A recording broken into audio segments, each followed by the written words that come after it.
Hey, how you doing? Green Films Official here. If you're confused as to why I'm in a new room, make sure to watch my channel update and then come back to this video. Don't worry, it's only half a minute long. I'll happily wait. You're back? Cool. Now, today I want to talk about a game that's very important to me. Shadow of the Colossus follows Wanda, a young man who seeks to bring a recently deceased woman back to life. This god Dorman is like, sure, I can do this for you. But for me, you have to kill 16 giant monsters called the Colossi. And so off Wanda goes to slay these gigantic beasts. However, the magical sword that Wanda is using is not his. He stole it. And on top of that, where the Colossi reside is Forbidden Land.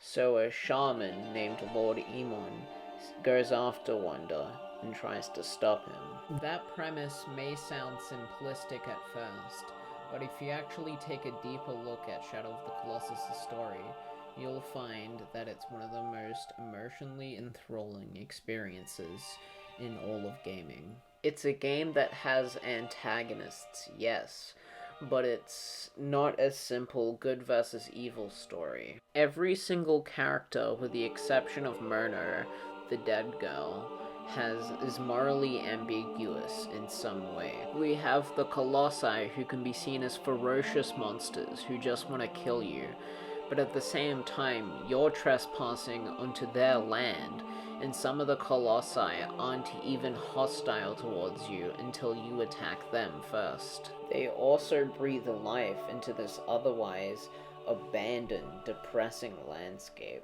Or how about Wanda, our protagonist? In some ways, he can be seen as a bad person. He did steal the ancient sword, and then he goes and destroys what little life is left of the landscape, and it's forbidden land to be on as well. While it's not common, as you journey through the Forbidden Land, you can find collectibles, which include fruits and lizard tails. If you collect the fruits, it increases your maximum health, and if you collect the lizard tails, it increases your maximum stamina. To collect the fruits, you have to shoot them out of a tree with an arrow. To collect the lizard tails, you have to kill any poor unsuspecting lizard. Either your sword or an arrow will do the trick. I think it's stuff like that that pushes the fact that Wanda is destroying what is left of this land further. However, Wanda isn't doing it out of malice or hate, he's doing it out of his love for Myrna. Oh, and also Dorman is asking him to kill the Colossi, so it only makes sense for him to follow Dorman's wishes. Lord Emon is pretty morally grey as well. While his intentions are just, his actions are a little bit questionable. There's a twist at the end of the game that each Colossi contains an essence of Dorman, and that he was just using you to regain his corporeal form. And it's also implied that Dorman is just an evil entity that doesn't care about anything but himself. He even possesses Wanda during the final confrontation, just for his own needs. It's said that Lord Emon did battle with Dorman in the past, and so he knows what Dorman is capable of, and so, he would want to seal Dorman back up again, right? Yeah, but the thing is, he orders his men to hurt Wanda, instead of trying to understand Wanda and help him even. He takes the violent route, and even when he does seal away Dorman again at the end of the game, he also seals Wanda away as Dorman was possessing his body. He didn't try anything to try and get Dorman's body out of Wanda. No, he just tried to destroy all trace of Dorman instead. But what evil thing did Dorman do to make such extreme measures necessary? The thing is, we don't know. It's easy to look at Dorman as this evil entity. He did use you for his own purposes after all. But the thing is, we actually have no idea what his intentions are. In fact, despite the fact that he's using you, he's very kind to you. He gives you tips during each fight with the Colossi, and he even revives Murno for you, keeping his word. In Eco, a game by the same developers, and in which Shadow of the Colossus is a prequel to, the titular character is locked up just for having horns. This leads me to believe that perhaps Dorman was misunderstood in some way just because he had horns. The horns could have made the humans mistake him for a demon-like creature.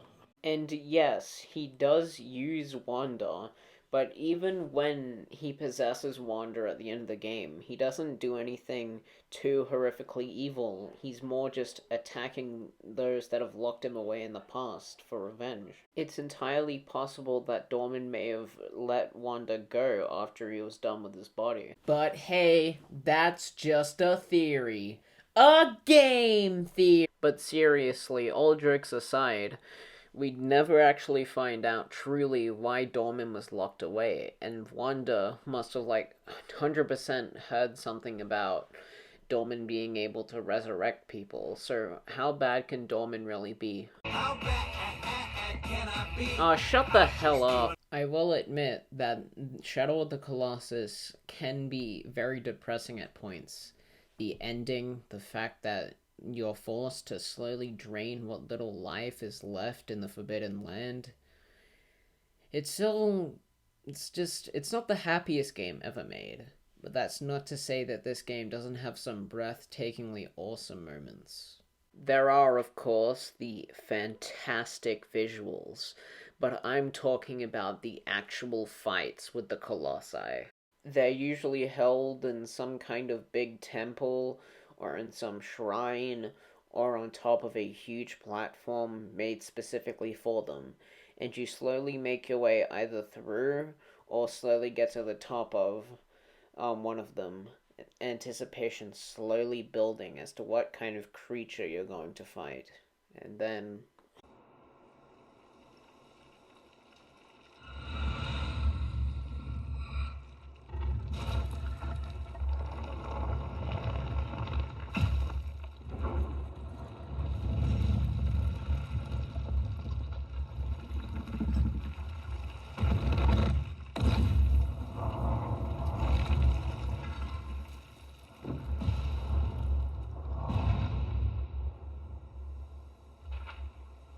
Good luck, champ. Every last boss fight in this game is absolutely astonishing and incredible.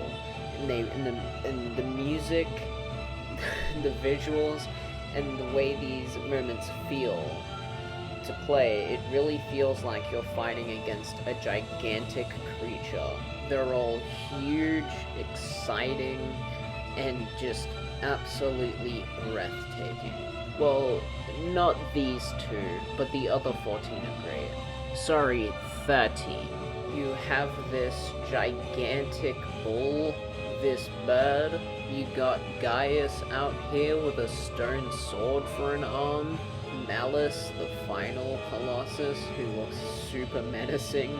You got a giant eel. There's a giant sandworm thing that sorta feels like it came straight out of the movie Tremors. But then we have the fourth Colossus, this weird chicken horse thing.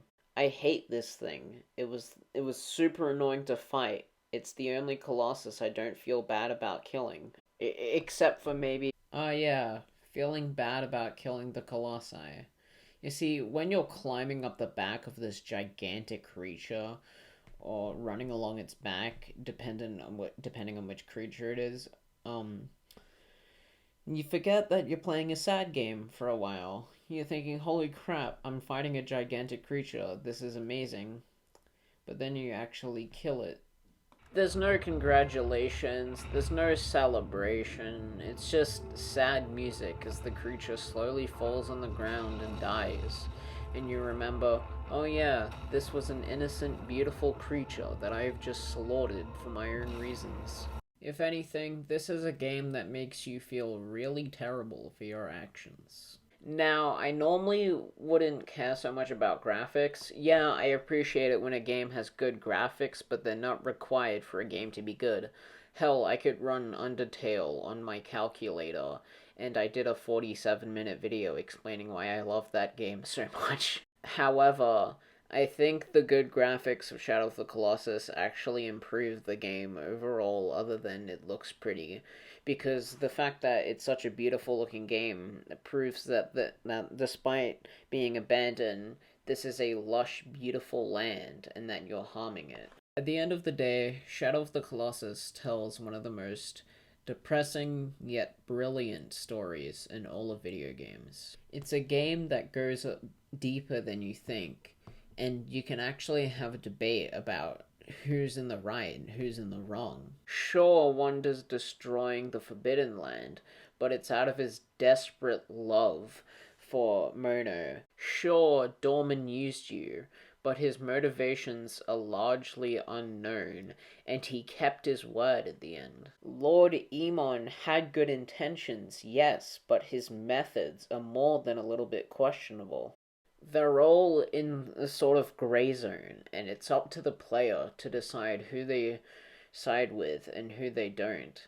And I think that's brilliant. I think it lets the player think for themselves rather than just being told how to feel. I want to thank Team Eco for making this beautiful masterpiece, and Bluepoint Games for remaking it on the PlayStation 4, giving it refined controls and visuals. If you haven't played it yet, what are you doing, man? Get off YouTube. Like, seriously. Stop watching YouTube vids and play this beautiful game. It's fairly divisive from what I understand, but I think it's worth playing at least once so you get your own opinion on it. I think it's absolutely masterful, and I haven't played anything quite like it since. Well, that was my in-depth analysis of Shadow of the Colossus. I hope you enjoyed. If you did, why not hit that like button, subscribe if you haven't already, and leave a comment telling me what you thought about the video. I actually really appreciate comments. So, yeah. Next video is going to be on Helsing Ultimate Abridged, so look forward to that. I know it's been a long time coming for the subscriber who requested it, so when that video gets uploaded, I hope it will be worth the wait, man. Anyways, I've been Green Films Official. Thank you so much for watching, and I'll catch you in the next one. Bye!